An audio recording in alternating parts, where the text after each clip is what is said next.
Halo semua.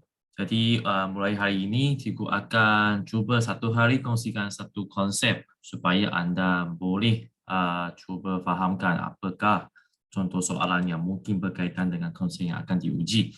So kita akan mula dengan 1.1 daya paduan. Okey, so sebelum tu cikgu nak bagi tahu sikit untuk daya paduan.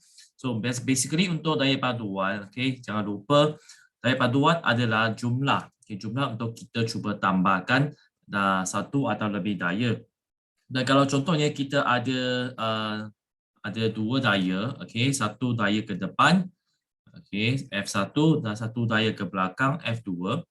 Kalau dia punya daya adalah satu dimensi, okay, satu dimensi, maka kita boleh terus, okay, kita boleh terus tolakkan nilai dia, okay, tolakkan nilai dia. Ataupun kalau secara lebih teknikal, F1 tolak, F1 tambah negatif F2 sebab F2 tu dia pergi ke belakang.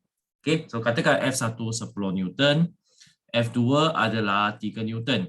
So F1 10 campur dengan negatif 3 Newton. Okay, so kita akan dapat jawapan dia 7 Newton. Okay, 7 Newton.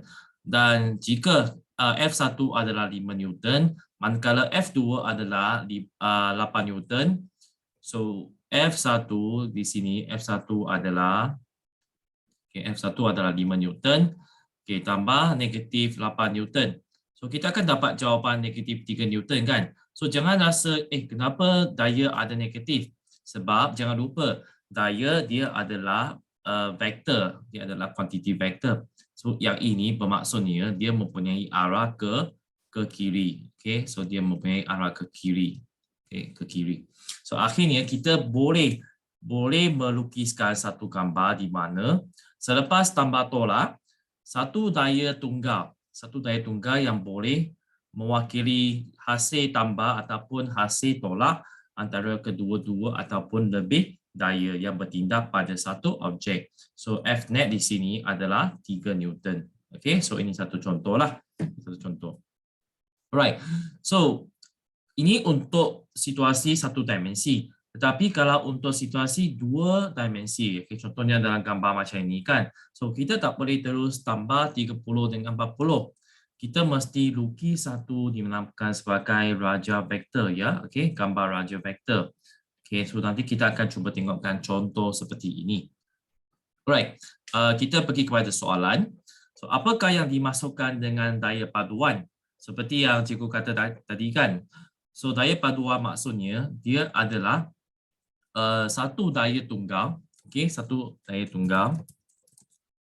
Okey, satu daya tunggal yang mewakili hasil tambah, okey, hasil tambah dua atau lebih vektor daya yang bertindak ke atas sesuatu objek.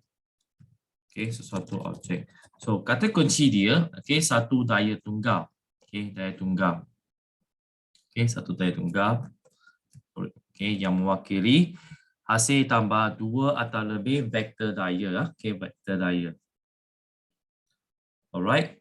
So ini adalah definisi. Cikgu harap you all boleh cuba, cuba ingatkan dia. Alright. Seterusnya, kita nak cuba hitungkan daya paduan ini. Okay, so apa yang kita perlu buat adalah kita perlu lukis. Okay, kita perlu lukis di mana kita nampak, katakan di sini kita ada dua objek, dua vektor kan, satu ke atas, satu ke kanan.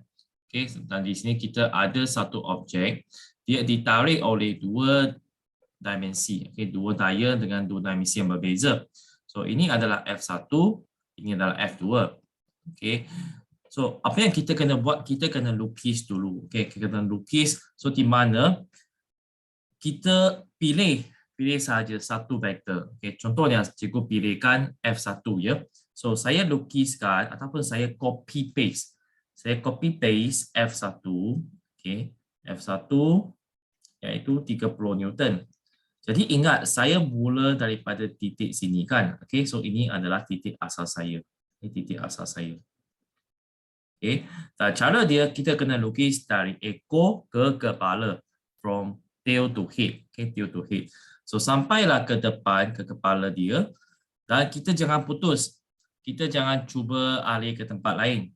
Di sinilah kita singgah. Kita tambahkan F2 di mana kita cuba copy paste kan. Okay, copy paste kan F2. Dan bila kita lukis, pastikan ikut arah yang sama. Okay, kalau dia pergi ke atas, kita ikut saja pergi ke atas. Okay, maaf ya cikgu. Cikgu tak ada pembaris. Okay. Okay, so pergi ke atas F2 iaitu 40 Newton. Okay, dan hanya 2 vektor saja kan. So kita dah berhenti di sini. So apa yang kita perlu buat? Kita nak join, okay, kita nak hubungkan daripada titik asal ke titik akhir. Okay, titik akhir. So garis ataupun vektor merah ini menunjukkan daya paduan dia. Okay, daya paduan yang boleh menggantikan hasil tambah dua-dua vektor ini. So that means bila saya tarik ke kanan dan tarik ke atas, dia sama seperti saya ada satu daya tunggal yang mewakili kedua-dua daya tersebut. Okay. Jadi saya sekarang kena carikan berapa nilai Fnet ini. So kita cuba selesaikan. Okay.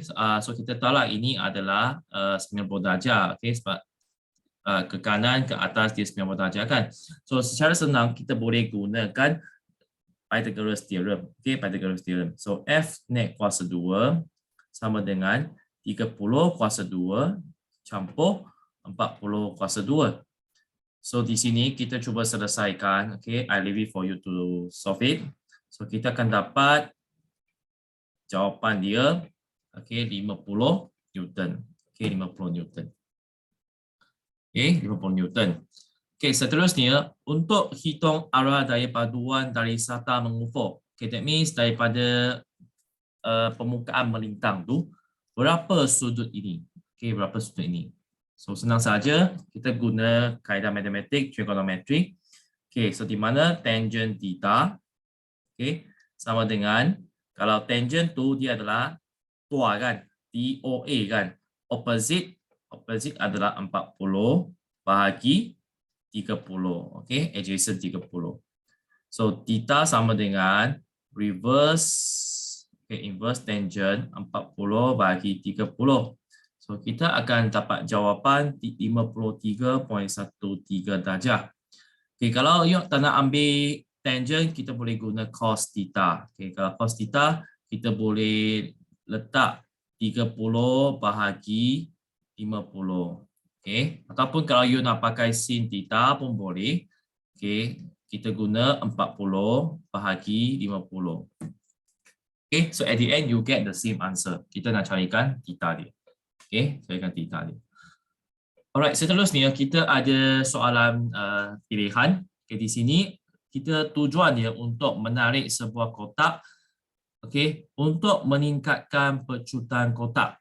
Okay, meningkatkan pecutan kotak. So ada 3 kaedah di sini, okey. Kita cuba bandingkan apakah beza dia. Okey, apakah beza dia. So kalau untuk kaedah A dengan kaedah B, okey, beza dia adalah dari segi nilai. Okey, nilai daya. Okey, nilai daya yang diberikan. Okey, dan satu lagi adalah dia letak roller. Okey, yang method B dia letak roller kan. Method A dia tak letak roller. Okey, so ini perbezaan kedua. Okay, kalau kita cuba bandingkan kaedah B dengan kaedah C, okay, dia punya beza adalah dari segi sudut. Okay, satu 30 darjah, satu lagi 60 darjah. So di sini kita ada 3 aspek. Okay, yang pertama adalah berapa nilai daya yang diberikan. Yang kedua, berapa sudut, okay, antara kedua-dua manusia atau kedua-dua lelaki. Dan ketiga, sama ada kita letak penggerik ataupun tidak. Alright. So, berdasarkan jadual ini, kita cuba carikan okay, manakah yang paling sesuai. Okay, so magnitude daya tarikan, of course kita nak daya yang besar kan. Sebab tujuannya kita nak pecutan tinggi kan. Bila kita nak pecutan tinggi, that means kita nak daya yang ke depan. Okay, daya ke depan mesti dia besar. Betul tak? Okay, so F kena besar. So macam mana kita nak besarkan daya paduan, kita perlu lebihkan daya tarikan tali. Okey, kita perlu lebihkan daya tarikan. So Jawapan magnitude, kita jangan tulis nombor. Okay? Kita jangan tulis 1000 ataupun jangan tulis 500. Okay? Yang penting kita nak tinggi. Okay? Kita nak tinggi. So jawapan dia tinggi. Okay, tinggi. Okay, kenapa? Sebab bila daya tarikan tinggi, daya paduan ke depan pun akan bertambah. Okay, daya paduan ke depan akan bertambah. Okay, daya paduan ke depan akan bertambah. Okay, dan kedua, sudut antara dua daya. Okay, so kita cuba tengok di sini sebenarnya. Kalau kita buat secara matematik, okay, kita tahu kita perlu pakai sudut yang kecil tau. Kenapa? Sebab secara logik kalau kita cuba fikir, kalau sudut dia besar, okay, kalau sudut dia besar macam ni ya, okay, ini sudut dia macam 170 darjah. Okay, so di sini kalau dia punya sudut 170 darjah, okay, kita nampak kebanyakan daya tu dia lebih cenderung ke mana? Okay, cenderung ke mana? Dia lebih dekat ke atas bawah kan, betul tak? Kita nampak dia punya daya tu dia akan hampir sama macam kalau kita tarik atas bawah kan. So kalau sudut dia besar, dia akan semakin dekat dengan paksi Y. Maka kita akan dapat daya lebih besar ke paksi Y, bukannya ke paksi X. So tujuannya kita nak daya dia pergi ke depan. Okay, pergi ke depan dengan besar, betul tak? So kita kena kecilkan sudut. Okay, kecilkan sudut. So jawapan dia pun sama juga. Kita nak kecil. Okay, sudut yang kecil. Janganlah tulis 30 darjah ataupun 60 darjah, tetapi tulislah kecil. Okay, sudut kecil. Kenapa? Sama juga. Kita nak daya paduan yang besar. Okay, daya paduan. Okay, besar. Okay, daya paduan besar ke hadapan. Okay, ke hadapan. Akhir sekali, dengan atau tanpa pengirik. Of course, kalau kita ada roller, kita lagi senang untuk tarikan. Okay, so ada. Okay, ada pengirik. Kenapa? Supaya dapat mengurangkan daya rintangan. Okay, ataupun mengurangkan geseran. Okay, mengurangkan geseran. So daripada pilihan A, B, C, kita nak pilih B. Okey, nak pilih B. So jawapan adalah B. Okey, so itu sahaja. Cikgu harap 10 minit ini dapat membantu anda untuk mendapat sedikit ulang kaji konsep bagi 1.1. Itu sahaja, terima kasih dan all the best.